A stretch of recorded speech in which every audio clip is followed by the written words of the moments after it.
Last video was not watched as much as I had hoped. I'm hoping they kind of start off a little bit better. So I'm going to simplify things just a little bit more. This week I'm going to be posting 2 videos, and I'll kind of go over which, for this first video, we're going to be going over booleans,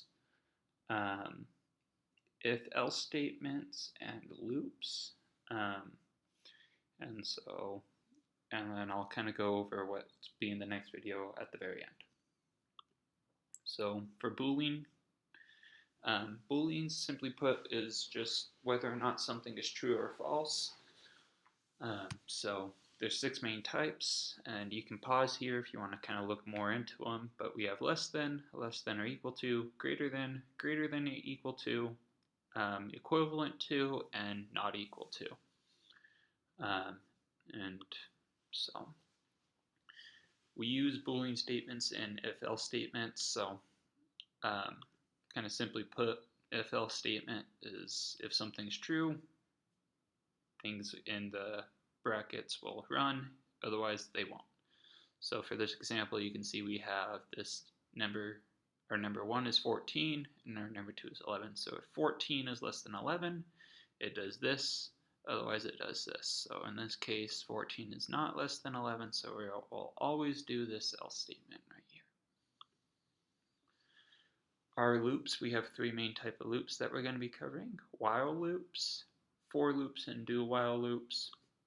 A while loop is something that it's kind of like a if and a loop combined. So while x is not equal to 7, everything in here will continue happening. Make sure you have x eventually equal 7, otherwise this will never end unless, of course, that's what you're going for. Do a while loop is pretty much the same exact thing of a while loop, it just doesn't check until the very end, so it will always run once, and then it says, oh, by the way, did x, was x not equal to 7, and then if that's the case, then it does do that. So for loop is a little bit more kind of in depth. There's 3 main parts: the initialization, condition, and increment slash decrement. Basically, and I'll kind of go over those. You can pause here if you kind of want to read those. So for this example right here, we initialize our I to 0. This is that first part right here. Then we do our check, which is just a Boolean statement. So I starts at 0 as long as I is less than 10, and then I increments. This plus plus just means it increments 1 time each time. But you can have it equal plus 2 or whatever you'd like, minus, all sorts of stuff there. We have nested loops. Nested loops is just a loop in a loop. They're great for multi-dimensional arrays as well as a couple other things, and in our program we're actually going to be using one of them. So program I'm going to go over, just to kind of keep it short, we're going to be doing a 10 by 10 multiplication table. Just pretty simple program, and so that'll be nice and easy. And then later this week I'm going to be posting just a video of just a program only. So ideally you guys would try to run it yourself. If you're unable to do it, then we can kind of go over it together. Basically what happens is you type in an x and a y coordinate, and also the middle of a circle first, and the radius of the circle, and it'll tell you if that first point you entered is within that. And so moving on, we're gonna head over to our terminal. So let me just clear this. We're just gonna start from scratch right here.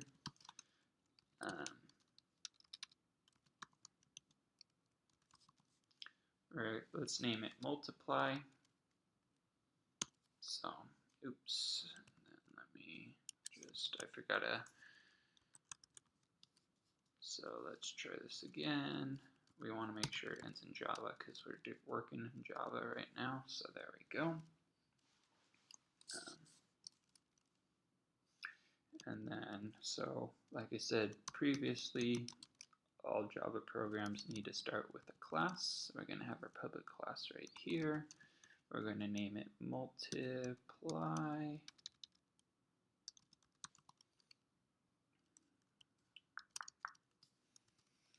And then we of course need our main method right here.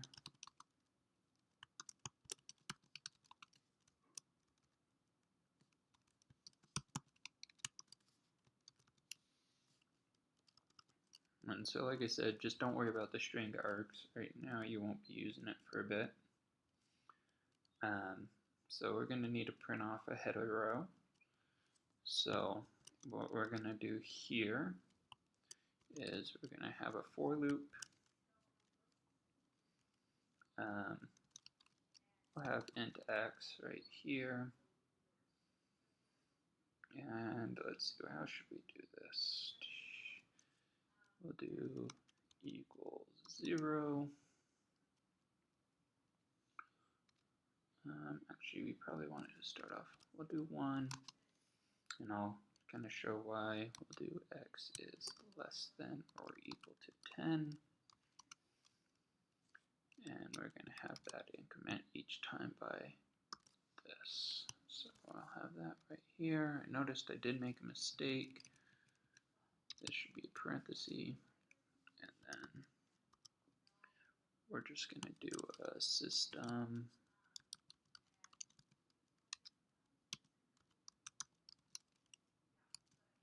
I'm using print format. It makes it nice and easy to line up all the lines. 100 is going to be the largest number, which is 3 digits long, so that's what we're going to use right here. 3D. And we're just going to print out all of those.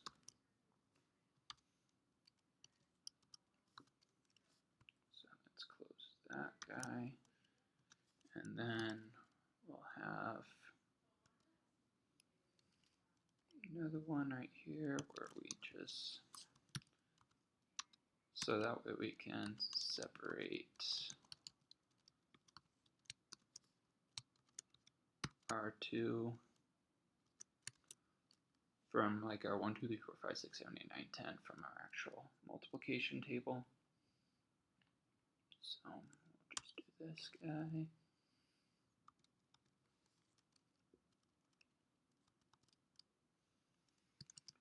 And then this is where we're going to print out our actual multiplication table right here. So we're going to want 4.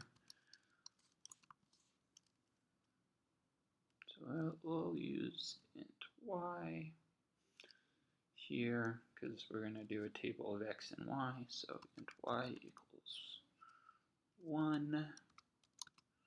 Y is less than or equal to 10. Y plus plus.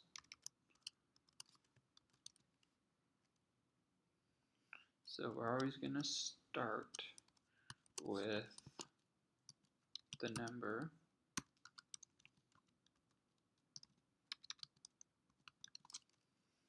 And we're going to want some space between it and the other one. So what we're going to do is we're going to probably do, so we still want it to take up a minimum of 3 spaces. So let's do our percent 3D right there.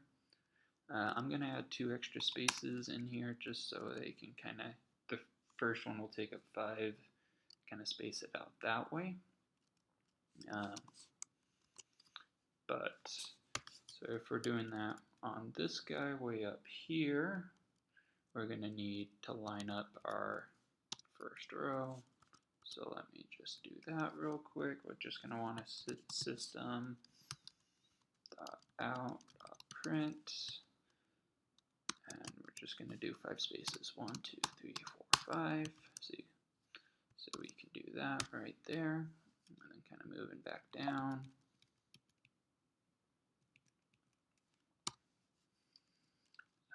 After we do that, we're going to have a nested for loop. So we're going to have our x values right here. So for int x 0, x is less than, actually we want that probably to be a 1, x is less than or equal to 10, and then let's do x plus plus, so just like that. And in this loop right here, we're going to be wanting to print out basically just our values. So we're going to have our system dot out printf. Like I said, you don't have to use format. It just makes it really easy to make everything the same size, a lot less work for you. So I highly recommend it. And then we just do our x times our y right there. Close that bracket. And then we'll close all of our things right here. So closing those two, closing our main, and then finally closing our multiply right there. One thing I almost forgot was to have it where we need to increment after each 10. So after here, we're going to just have a system dot out print ln. So that just stands for new line. So let's test this guy out, and then we'll kind of go from there. So I'm just going to exit and save. So what we'll do is we need to basically just compile our code.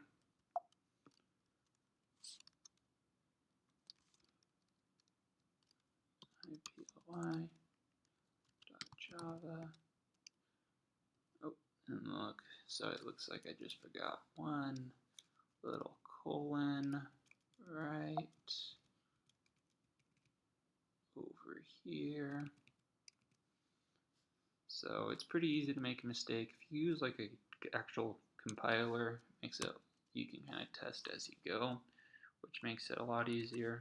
But I just wanted to show you in the terminal because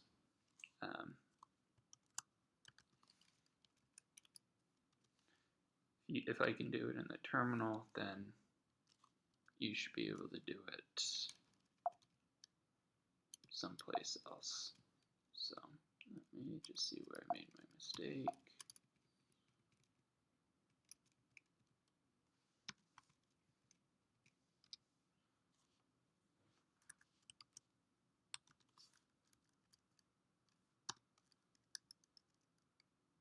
I need JVac. That was a mistake on my part.